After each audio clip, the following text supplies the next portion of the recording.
नमस्कार दोस्तों, स्वागत है हमारे चैनल स्टडी थेरेपी पर। आज हम लोग डिस्कस करने जा रहे हैं 26 अगस्त 2025 के करंट अफेयर्स। तो चलिए शुरू करते हैं। सबसे पहला है कि महिला कार्यबल भागीदारी में अभी वृद्धि हुई है। तो वही PLFS डेटा के अनुसार महिला कार्यबल भागीदारी दर 2017-18 में 22% से बढ़कर 2023-24 में 40.3% हो गई है। और बेरोजगारी दर भी 5.6% से घटकर 3.2% हो गई है। ग्रामीण क्षेत्रों में महिला रोजगार जो है वो 96% है और शहरी क्षेत्रों में 43% की वृद्धि हुई है। तो आप सोचिए ग्रामीण क्षेत्रों में क्यों है, क्योंकि वहाँ पर मतलब खेती वगैरह सब में है ना, तो महिलाएं भी मदद करती है। जबकि शहरी क्षेत्रों में फॉर्मल जॉब्स का ही जनरली महिलाओं में प्रचलन है, इसीलिए शहरी क्षेत्रों में 43% की ही वृद्धि हुई है। अब देखिए महिला नेतृत्व में उद्यमिता। तो देखिए सबसे पहला है कि स्वरोजगार में वृद्धि, जैसे 2017-18 में 52% से बढ़कर 2023-24 में 67% हो गया है। स्टार्टअप में 50% जो department of promotion of internal trade and industries and internal trade जो है पंजीकृत स्टार्टअप जो है उनमें कम से कम एक महिला निदेशक है। मतलब 50% स्टार्टअप में महिला निदेशक है। वित्त की उपलब्धता, उसमें कुल ऋणों में 68% महिलाओं को प्राप्त होता है। PM स्वनिधि लाभार्थियों में 44% महिलाएं हैं। इसके बाद है सूक्ष्म लघु और मध्यम उद्यम में भी इसकी संख्या, महिलाओं की संख्या दोगुनी हो गई है। 98 लाख से ज़्यादा रोजगार ये उत्पन्न कर रही है महिलाओं के लिए। तो MSME भी बहुत उपयोगी क्षेत्र है इसको लेकर। फिर देखिए पिछले दशक में जेंडर बजट में भी 429% की वृद्धि देखी गई है। और 2047 तक विकसित भारत के लक्ष्य को प्राप्त करने के लिए कार्यबल में 70% महिलाओं की भागीदारी करना हमें सुनिश्चित करना होगा। फिर देखिए इसमें यही बताया गया कि महिलाओं का विकास और महिलाओं के नेतृत्व में विकास में फ़र्क है। तो महिलाओं के लिए योजनाएं और कार्यक्रम हैं, वो महिलाओं का विकास है जिसमें महिलाओं की सीधी भागीदारी नहीं होती। लेकिन महिलाओं के नेतृत्व में विकास में महिलाएं विकास की प्रक्रिया में अग्रणी और निर्णायक प्रवर्तक के रूप में भागीदारी करती है। तो ये दोनों अलग अलग धारणाएं, इसको याद रखिएगा, मेंस में जरूरी हो सकता है लिखने में, है ना। प्रीलिम्स में तो कम ही होगा। अब नेक्स्ट है जनजातीय कार्य मंत्रालय ने विशेष रूप से कमज़ोर जनजातीय समूहों की अलग जनगणना की मांग की है। तो इसमें बोल रहे हैं कि PVTGs जो है उनके लिए अलग जनगणना क्यों आवश्यक है। तो देखिए सबसे पहला है कि ऐतिहासिक रूप से जो पर्टिकुलरली वनरेबल ट्राइबल ग्रुप्स जो है वो आधिकारिक आंकड़ों में सटीक रूप से दर्ज नहीं हो पाए हैं। तो 75 PVTGs में 40 जो है ना उनको ST के रूप में दर्जा मिला है, बाकी सभी जो हैं उनको दर्जा ही नहीं दिया गया। तो इसीलिए इन सबों की अलग गणना की जाएगी, तो इससे स्पष्ट तस्वीर हमारे सामने आएगी। इसके बाद बोल रहे हैं कि लक्षित और आवश्यकता आधारित कार्यक्रम बनाने के लिए जनगणना तो जरूरी है ही। जैसे PM जनमन कार्यक्रम जो है वो देश में 200 से अधिक जिलों में PVTGs के सामाजिक आर्थिक अंतराल को कम करने के लिए बनाया गया है। तो PM जनमन योजना को लागू करने के लिए चाहिए इसकी स्पष्टता आंकड़ों की। फिर PVTGs के बारे में थोड़ा देख लेते हैं। तो ये जनजातीय समुदाय में सबसे अधिक हाशिए पर और कमज़ोर वर्गों में से एक है। और 1960 के शुरुआती दशक में, याद रखिएगा 1960 के शुरुआती दशक में ढेबर आयोग ने सबसे पहले इन समूहों की पहचान की थी। तो इसको इस प्रकार से आप याद रख सकते हैं कि 1960 में भारत चीन में युद्ध हुआ था और भारत ने चीन के सैनिकों को ढेर कर दिया था।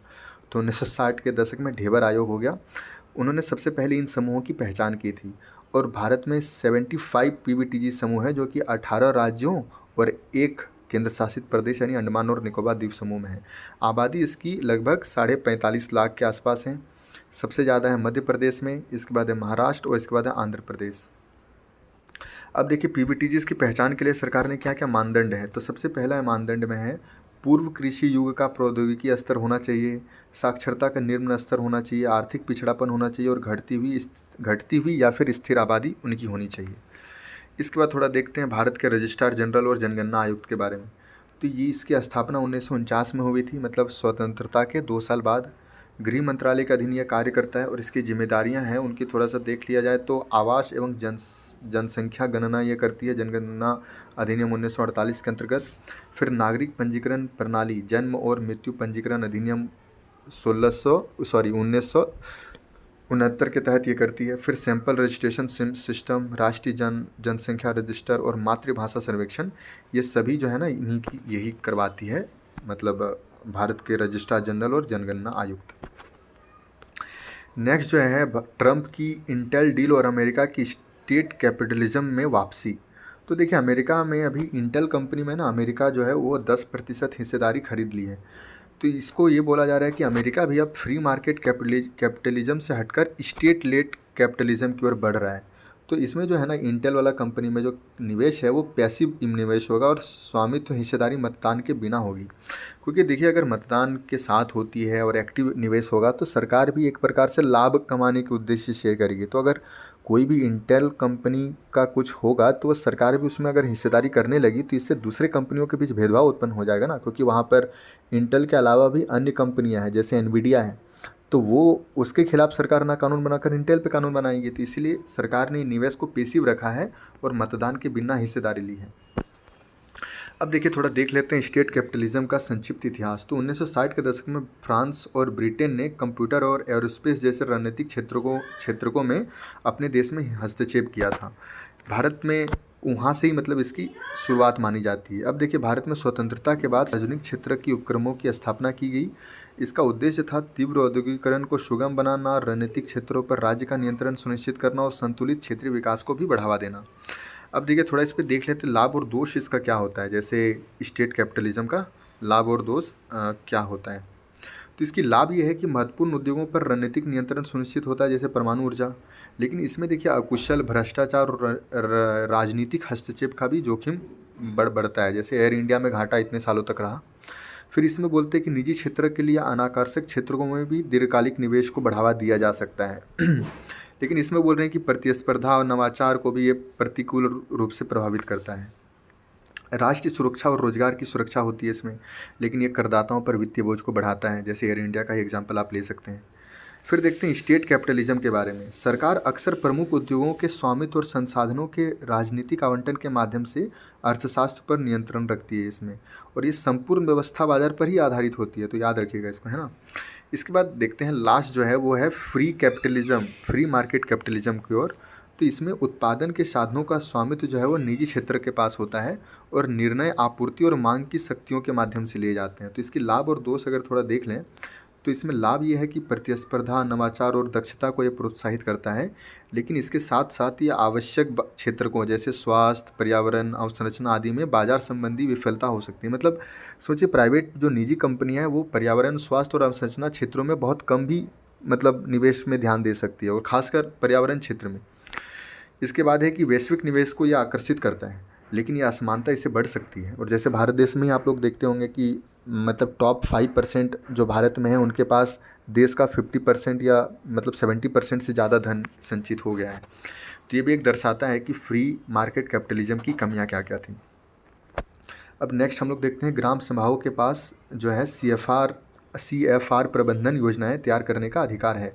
तो देखिए जनजातीय कार्य मंत्रालय ने सामुदायिक वन संसाधन यानी कम्युनिटी फॉरेस्ट रिजर्व जो है ग्राम सभाएं CFR प्रबंधन योजना बनाने का एकमात्र अधिकार है।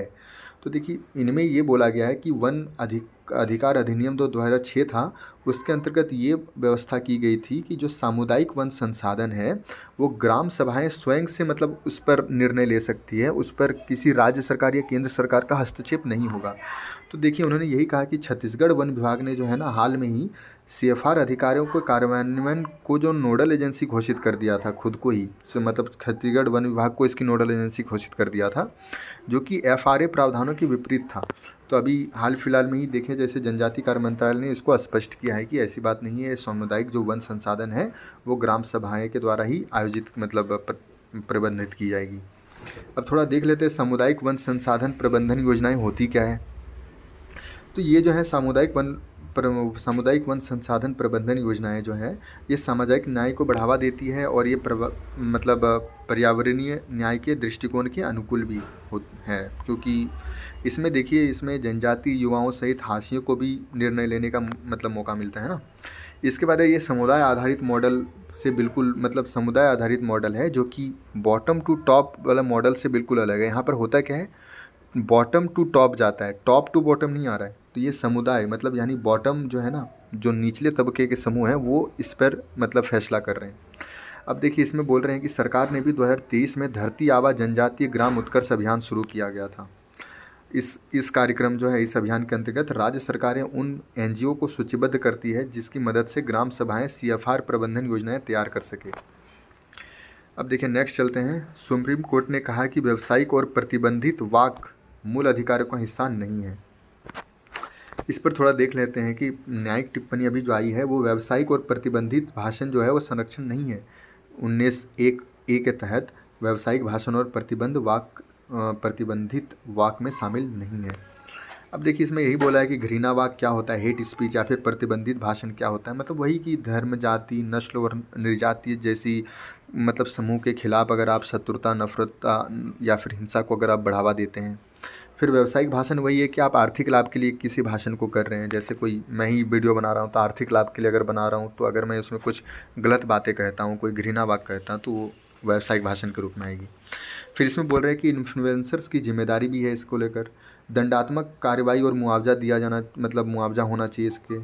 फिर सोशल मीडिया दिशा निर्देशों को भी सरकार को लागू किया जाना चाहिए, ऐसा सुप्रीम कोर्ट ने कहा है। अब देखिए सुप्रीम कोर्ट ने वाक स्वतंत्रता से संबंधित कुछ निर्णय भी दिए हैं। जैसे अमीश देवगन बनाम भारत संघ विवाद, तो इसमें स्वतंत्र वाक और घृणित प्रबंधित वाक के बीच अंतर को बताया था सुप्रीम कोर्ट ने। फिर श्रेया सिंघल बनाम भारत संघवाद 2015, इसमें बताया गया था कि जब तक आशन्न खतरे का आभास ना हो तब तक वैध ऑनलाइन अभिव्यक्ति को बाधित नहीं किया जाएगा।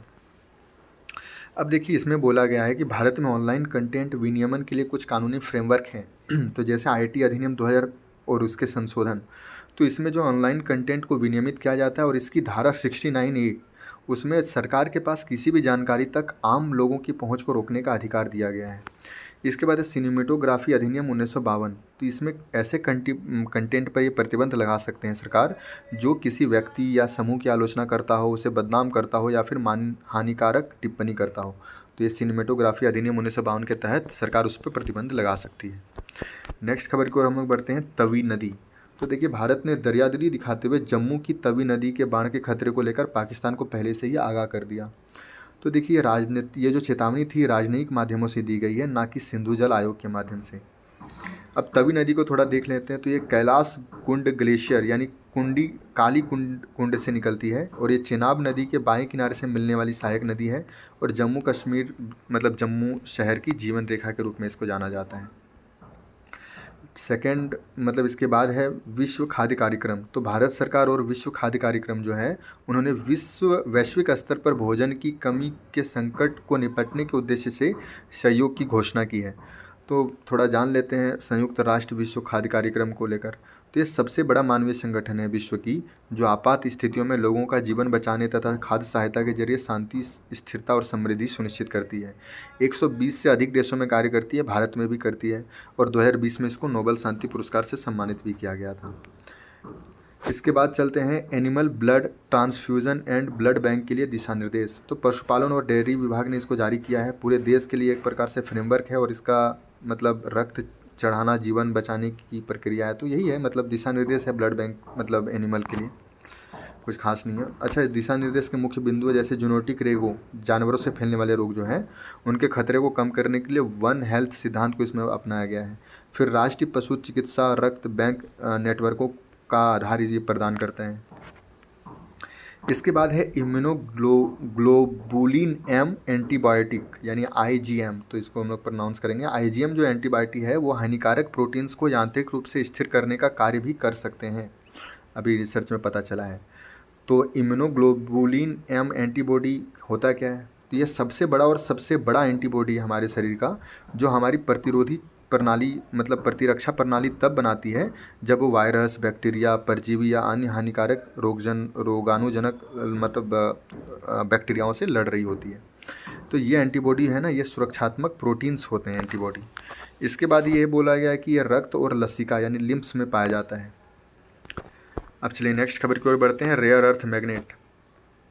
तो रेयर अर्थ मैग्नेट जो है वो एक प्रकार से अस्थाई चुंबक होते हैं, मतलब ये अस्थाई चुंबक होते हैं। और एक सेकंड थोड़ा सा इसको आ जाने दीजिए।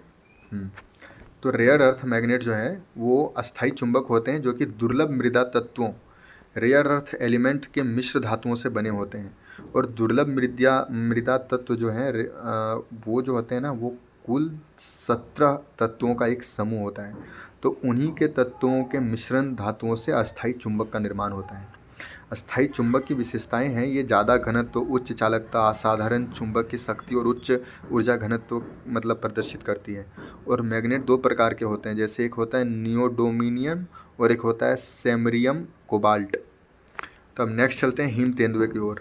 तो जलवायु परिवर्तन के कारण सामान्य हिम तेंदुए जो हैं वो तेंदुओं के पर्यावास में घुस रहे हैं। तो हिम तेंदुए के बारे में थोड़ा देख लेते हैं। भारत में ये जम्मू कश्मीर, लद्दाख, हिमाचल प्रदेश, उत्तराखंड, सिक्किम और अरुणाचल प्रदेश में पाए जाते हैं और अकेले रहना इनको पसंद होता है। सुबह और शाम के समय सबसे ज़्यादा ये सक्रिय होते हैं। बाघ और शेर जैसी अन्य बिग कैट्स प्रजातियों के विपरीत ये दहाड़ नहीं सकते। हिमाचल प्रदेश और लद्दाख का ये राज्य पशु हैं और ये वनरेबल की कैटेगरी में आयुष्मान के डेटा लिस्ट में है। अब चलिए सबसे लास्ट खबर जो है वो है फिजी द्वीप समूह, जो कि इसकी राजधानी है सुबा। यह दक्षिण प्रशांत महासागर में अवस्थित है और इसकी 330 द्वीप और 500 लघु द्वीप और रिप्स यानी भित्तियाँ शामिल हैं।